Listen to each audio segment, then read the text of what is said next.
ಆ ಊರ ಜನರಿಗೆ ತೆಂಗಿನ ಮರಗಳೇ ಆಸರೆ. ತೆಂಗಿನ ಕೃಷಿಯಿಂದ ಬದುಕು ಕಟ್ಟಿಕೊಳ್ಳುತ್ತಿರುವ ಆ ಊರ ಜನರ ನೆಮ್ಮದಿಗೆ ವಾರಾಹಿ ಕೊಡಲಿ ಇಟ್ಟಿದ್ದಾಳೆ. ದಿನಗಳು ಕಳೀತಾ ಇದ್ದಂತೆ ಆ ಊರ ತೆಂಗಿನ ಮರಗಳನ್ನ ಒಂದೊಂದಾಗಿಯೇ ಬಲಿ ಪಡೆದುಕೊಳ್ತಾ ಇದ್ದಾಳೆ. ಅಷ್ಟಕ್ಕೂ ಆ ಊರು ಯಾವುದು, ಅಲ್ಲಿನ ಸಮಸ್ಯೆಯಾದರೂ ಏನು ಅಂತ ಕೇಳ್ತಾ ಇದ್ದೀರಾ? ಹಾಗಿದ್ರೆ ಈ ಸ್ಪೆಷಲ್ ಸ್ಟೋರಿ ನೋಡಿ.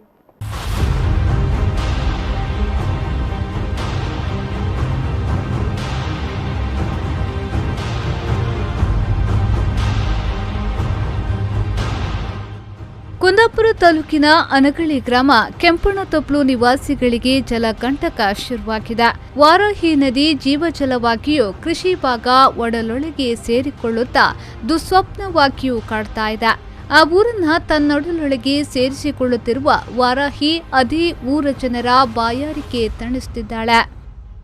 ನದಿ ಪಾತ್ರದಲ್ಲಿ ನಿರ್ಮಾಣವಾದ ದಿಬ್ಬದಿಂದಾಗಿ ವಾರಾಹಿ ಅನಗಳಿ ಎಂಬ ಪುಟ್ಟ ಊರಿನ ಭೂಭಾಗ ತನ್ನೊಡಲೊಳಗೆ ಸೇರಿಕೊಳ್ತಾ ಇದೆ.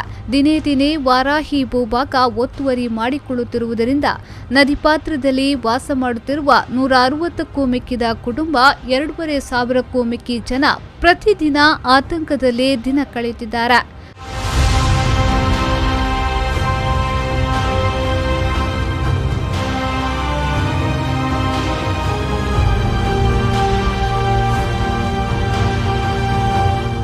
ಮಳೆಗಾಲದಲ್ಲಿ ಚಿಕ್ಕ ಮಳೆಗೂ ಅನಗಳಿ ಮುಳುಗಡೆಯಾಗ್ತಾ ಇದೆ.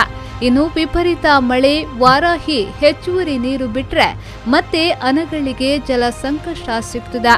ಮಳೆಗಾಲವಿಡೀ ನೀರಿನೊಂದಿಗೆ ಹೋರಾಡುವ ಜೊತೆ ವಾರಾಹಿ ನದಿ ತಮ್ಮ ಭೂಮಿ ನುಂಗುವುದನ್ನು ನೋಡಿ ಅಸಹಾಯಕರಾಗಿ ಕೂರುವ ಸ್ಥಿತಿ ನದಿಯಿಂದಾಗಿದೆ. ಇಷ್ಟೆಲ್ಲ ಸಂಕಷ್ಟಕ್ಕೆ ಕಾರಣವಾದ ವಾರಾಹಿ ನದಿ ಜನರ ಬಾಯಾರಿಕೆ ತಣಿಸುತ್ತದೆ. ಹೊಳೆ ಬದಿಯಿದ್ದ ಕುಟುಂಬಗಳಿಗೆ ಬೇರೆ ಜಾಗವಿಲ್ಲ.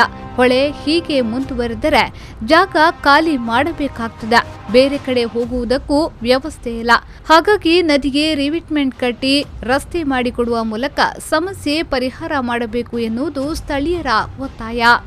ಇದಕ್ಕೆ ಸಂಬಂಧಪಟ್ಟ ಅಧಿಕಾರಿಗಳಿಗೆ ನಾವು ಹಲವು ಬಾರಿ ತಿಳಿಸಿದರೂ ಅದಕ್ಕೆ ಏನು ಕ್ರಮ ಇವತ್ತಿನವರೆಗೂ ಕ್ರಮ ಕೈಗೊಂಡಿಲ್ಲ. ಅದಕ್ಕೋಸ್ಕರ ನಾವು ಕೇಳಿಕೊಳ್ಳುತ್ತೀವಿ ಏನಂದರೆ, ನಾವು ಈಗ ಆನಗಳಿಯಲ್ಲಿ ಆಗುವಂಥ ಸೇತುವೆ ಹತ್ರ 200 ಮೀಟರು ಹಾಗೆ ಇರುವಂಥ ರಿಂಗ್ ರೋಡ್ ಮತ್ತು ಅದಕ್ಕಾಗಿರುವಂಥ ಕಾಂಕ್ರೀಟ್ ರೋಡ್ ಆಗಿದೆ ಇಷ್ಟವರೆಗೆ. ಅದು ಆಗಿ 10 ವರ್ಷದ ಆಗಿದೆ ಇಷ್ಟವರೆಗೆ. ಅದರ ನಂತರ ಆ ರೋಡನ್ನು ಇನ್ನೂ ನಮಗೆ ಇಲ್ಲಿ ರೈಲ್ವೆ ಬ್ರಿಡ್ಜ್ವರೆಗೆ ಮುಂದುವರಿಸಬೇಕಂತೇಳಿ ನಮ್ಮ ಗ್ರಾಮಸ್ಥರ ಪರವಾಗಿ ನಾವೆಲ್ಲರೂ ಕೇಳಿಕೊಡ್ತಿದ್ದೇವೆ. ಅನಗಳಿ ಗ್ರಾಮಸ್ಥರು ನದಿ ಬದುಕಟ್ಟಿ ಸರ್ವಋತು ರಸ್ತೆ ಮಾಡಿಕೊಡುವಂತೆ ಗ್ರಾಮ ಪಂಚಾಯತ್ ಸಾಮಾನ್ಯ ಸಭೆಯಲ್ಲಿ ವಿಷಯ ಪ್ರಸ್ತಾಪಿಸುತ್ತಲೇ ಬಂದಿದ್ರು. ಪ್ರತಿಫಲ ಮಾತ್ರ 0. ಶಾಸಕರಿಗೆ, ಅಧಿಕಾರಿಗಳಿಗೆ ಹೊಳೆ ಬದು ಕಟ್ಟಿ ರಸ್ತೆ ಮಾಡುವ ಮೂಲಕ ನಮ್ಮ ಮನೆ ಜಾಗ ಉಳಿಸಿಕೊಡಿ ಎಂದು ದುಂಬಾಲು ಬಿದ್ದಿದ್ದಾರೆ. ಜನರ ಸಮಸ್ಯೆಗೆ ಸ್ಪಂದಿಸಬೇಕಾದ ಸ್ಥಳೀಯಾಡಳಿತ ಅಧಿಕಾರಿಗಳು ಅನಕಳ್ಳಿ ಸಿಆರ್ಝೆಡ್ ವಲಯಕ್ಕೆ ಸೇರುವುದರಿಂದ ಜನರ ಬೇಡಿಕೆ ಈಡೇರಿಸಲು ಸಾಧ್ಯವಿಲ್ಲ ಎಂದು ಕೈ ಚೆಲ್ಲಿದೆ.